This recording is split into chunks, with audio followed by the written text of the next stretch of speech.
প্রতিদিনের একঘেয়েমি জীবন ছেড়ে সেদিন আমরা বেরিয়ে পড়েছিলাম রামেশ্বরমের উদ্দেশ্যে, যেটা চেন্নাই থেকে 560 কিলোমিটার দূরে। আমরা চেন্নাইতেই থাকি। কেন থাকি না থাকি সেটার গল্প পরে না হয় একদিন করব। আর সেই গল্প শোনার হলে অবশ্যই চ্যানেলটা সাবস্ক্রাইব করে রেখো। ও, বলাই তো হলো না আমরা কাদের সাথে গেছিলাম। চলো পরিচয়টা দেখা যাক। এই হচ্ছে আমাদের বাঘবাবু, যিনি তার সহধর্মী ফটো তুলতে ব্যস্ত। আর এই হচ্ছে অতনু, ঘুমে একদমই ক্লান্ত। ভিডিওতে যাকে দেখতে পাচ্ছেন পাঁচিল টপকাতে, ইনি হচ্ছে ওনারই ওয়াইফ। আর এই হচ্ছে অন, ওদের ছানা। ইনি হচ্ছে মিসেস মন্ডল, যাকে বলা হয়েছিল এইভাবে দাঁড়াতে ফটো তোলার জন্য। ইনি ওনার ছানা, আর সাথে তার বর দিবাকর। আর আমি, এই তো আমি। আর আমার বউ, এই তো আমার বউ। ও, by the way, this is all about আস।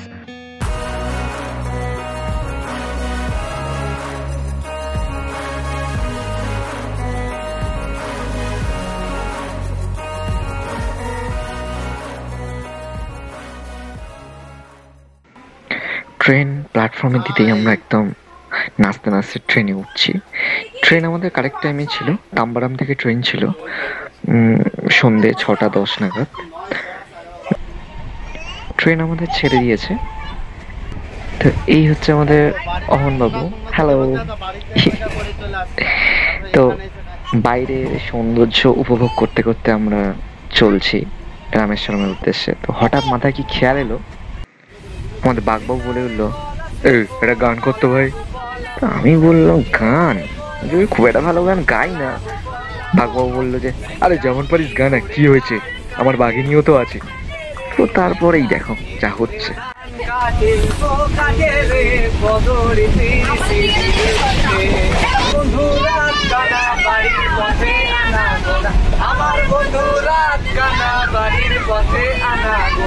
তারপর আমি ভুলে গেছি, তারপর আমি ভুলে গেছি, ও গেছি রে বদলে।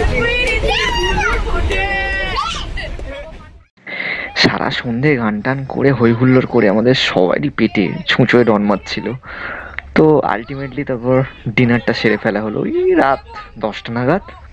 কারণ পরের দিন ভোর 6টা নাগাদ আমরা পৌঁছে যাবো রামেশ্বরমে। তাই জন্য রাতে আর বেশি লেট করলাম না। তো খেয়ে দিয়ে আমরা ঘুমিয়ে গেছি। ট্রেন আমাদের একদম কারেক্ট টাইমে পৌঁছে দিয়েছে ওই ভোর 6টা নাগাদ। তো আমাদের প্ল্যান ছিল একটা হোটেল নিয়ে একটু রেস্ট করে ফ্রেশ হয়ে তো তাড়াতাড়ি বেরিয়ে যাব মন্দিরের দিকে। আলটিমেটলি সোনাতে এসে গেছি আমরা রামেশ্বরমে।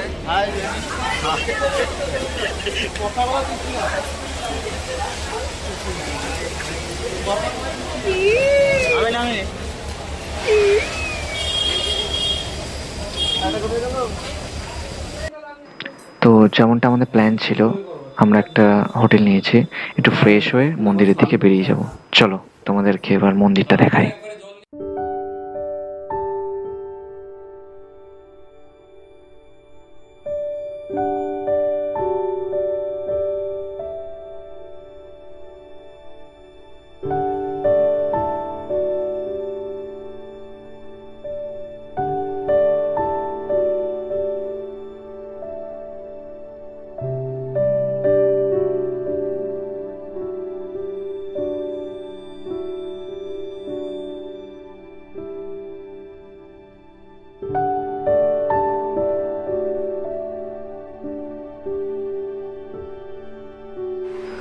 আমাদের প্ল্যান ছিল মন্দির দর্শন করে সাইট সিনে বেরোনো।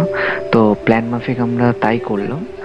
খুব ভালোভাবে মন্দির দর্শন করে আমরা বেরিয়ে পড়ছি সাইট সিনে যাওয়ার জন্য।